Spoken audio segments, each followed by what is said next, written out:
Vygotsky के according. Question number 6 देखिएगा फटाफट से। अगेन आपके प्यारे हाइंस आ गए हैं। A child argues that Heinz shouldn't steal the drug, यानी जो एक बच्चा है वो तर्क प्रस्तुत करता है कि हिंज को दवाई की चोरी नहीं करनी चाहिए थी। हिंज कौन है? वही कोहलबर्ग का एक्सपेरिमेंट वाला बंदा जो उन्होंने एक डिलेमा पेश की थी, कोहलबर्ग ने एक दुविधा पेश की थी कि एक व्यक्ति है हिंज या हाइंज जिसको हम कह रहे हैं इंग्लिश में, और उसको अपनी वाइफ को बचाने के लिए दवाई को चुराना पड़ता है अंत में। तो क्या उसने सही किया या नहीं किया? तो shouldn't steal the drug medicine that can save his wife, drug मतलब वो वाली दवाई जिससे उसकी वाइफ की जान बच सकती थी, उसको चुराना नहीं चाहिए था। अब रीजन पे देखना है हमें, इससे पता चलेगा कौन सी स्टेज है। Because he will be caught and sent to jail, यानी अगर हाइंस पकड़ा गया तो जेल चला जाएगा। इसका मतलब फोकस किस पे है? जेल पे है, सही और गलत पे नहीं है focus. According to Kohlberg, which stage of moral understanding does the child fall under? अगर फोकस दंड पे है, फोकस इस बात पे नहीं है कि नियम टूट जाएंगे, चोरी करना बुरी बात है, ऐसा कुछ भी नहीं लिखा। जेल भेजने से डर है, अदरवाइज जेल ना जाए तो कोई फर्क नहीं पड़ता, फिर तो सही है।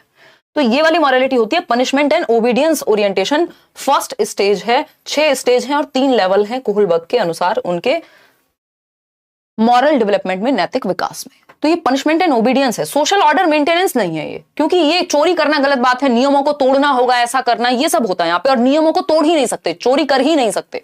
ये बात होती अगर इसकी बात होती तो लॉ एंड ऑर्डर, ये 4th स्टेज है। लेकिन यहां फोकस जेल पे है, यहां फोकस सोशल ऑर्डर को मेंटेन करने पे नहीं है कि समाज में फिर एक व्यक्ति चोरी करेगा तो बाकी भी चोरी करेंगे, ऐसा कुछ नहीं है।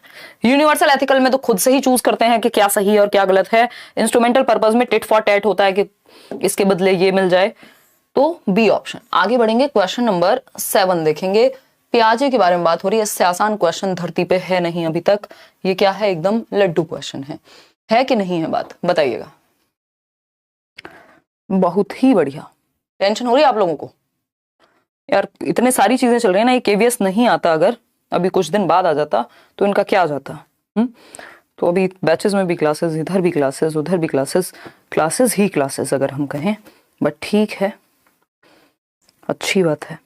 और फिर नोट्स, डी ऑप्शन 89% लोग कह रहे हैं। चलिए समझते हैं। अकॉर्डिंग टू पियाजे, specific psychological structures, organized ways of making sense of experience are called, यानी पियाजे के अनुसार विशिष्ट मनोवैज्ञानिक संरचनाएं, अनुभव से सही अर्थ निकालने के व्यवस्थित तरीके, यानी ऑर्गेनाइज्ड वे, यानी वर्गीकृत वे, ऑर्गेनाइज्ड वे या नॉलेज या एक्सपीरियंस जो ऑर्गेनाइज्ड आपके दिमाग में सेट है, जिसको आप पूर्व ज्ञान भी कह सकते हो, प्रीवियस एक्सपीरियंस भी कह सकते हो अपना।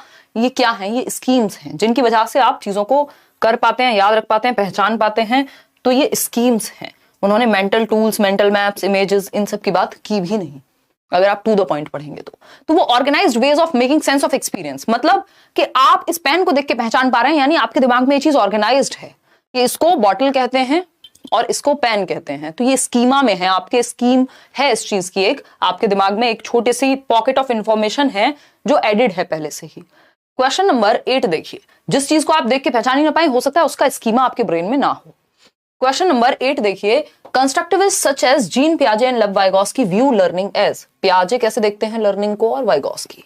अब इसमें ध्यान से पढ़ना है। पैसिव तो बिल्कुल नहीं मानेंगे, निष्क्रिय तो लर्निंग को ना पियाजे मानेंगे ना वाइगोस्की। बच्चे को एक्टिव दोनों रखते हैं, क्यों? क्योंकि रचनावाद पे फोकस है इनका, बच्चे को के नॉलेज को कंस्ट्रक्ट करने पे फोकस है। Process of meaning making by active engagement. अब जिनको पता है पियाजे वाइगोस्की क्या है, कंस्ट्रक्टिविस्ट हैं। देखिए ऊपर खुद ही बता दिया इन्होंने, रचनावादी हैं। आधा जवाब तो क्वेश्चन में ही होता है छिपा हुआ। तो रचनावादी हैं जब पियाजे और वाइगोस्की, तो रचना पे फोकस करेंगे, पैसिव क्यों रखेंगे। और रचनावादी जो कि एनसीएफ भी आपका रचनावाद पर ही बेस्ड है, एनसीएफ 2005।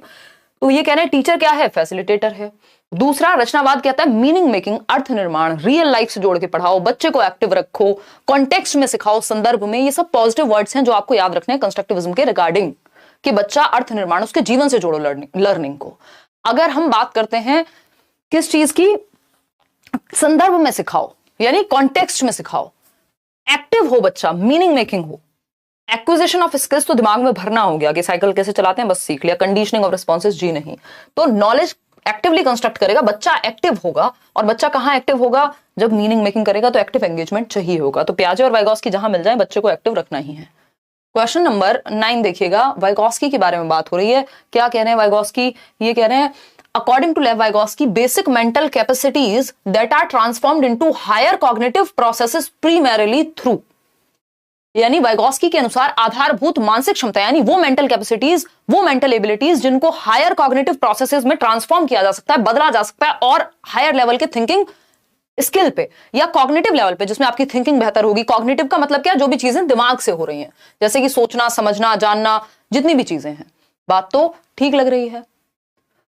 मैम 22 नवंबर को ही मैसेज किया था इंग्लिश करा दो, आज 22 दिसंबर हो गया, आप भूल गए हो। आपको कल ही इंग्लिश की मैराथन कराना होगा, ये हमारा राइट है।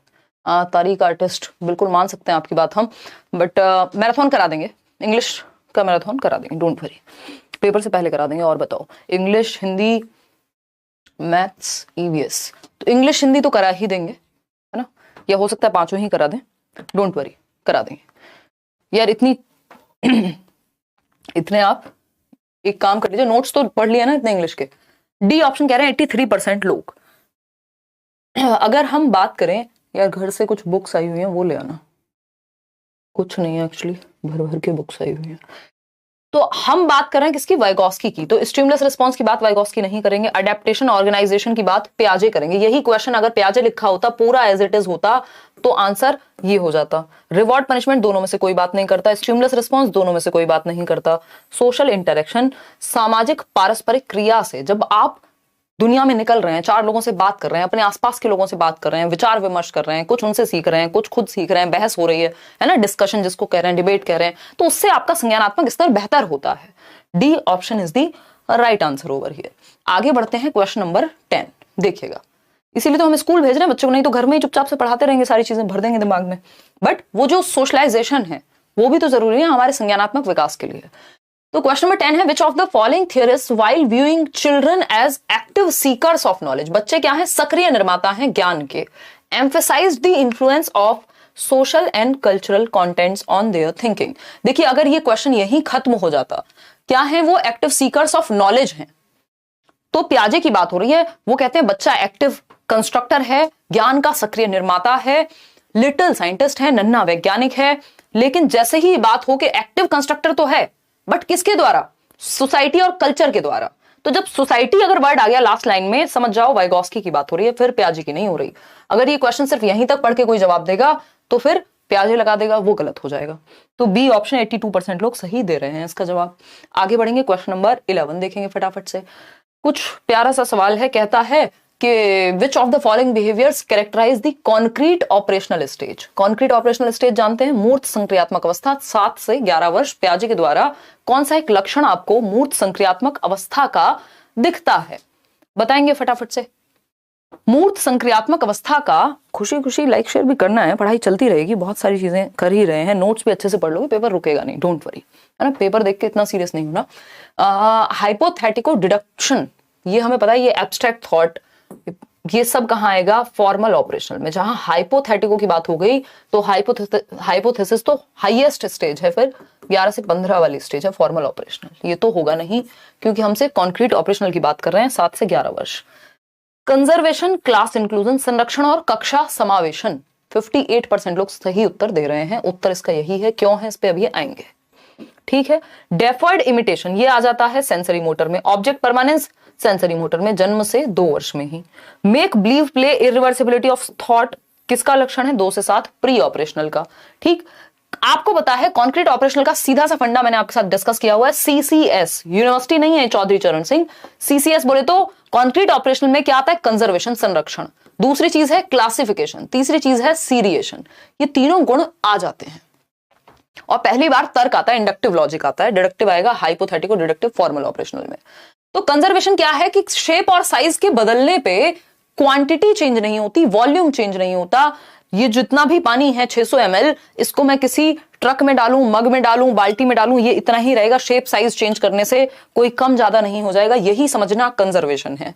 क्लास इंक्लूजन क्लासिफिकेशन है कि मुझे पता है ट्राइंगुलर शेप की चीजें एक साथ रखेंगे, सर्कल या किसी एक कलर, रेड कलर की चीजें वो एक बॉक्स में, ब्लू कलर की चीजें वो एक बॉक्स में, यानी क्लासिफाई, वर्गीकरण सीख पा रहे हैं आप। कक्षा समावेशन इसी को कह रहे हैं। तो B option is the right answer. आगे बढ़ेंगे, क्वेश्चन नंबर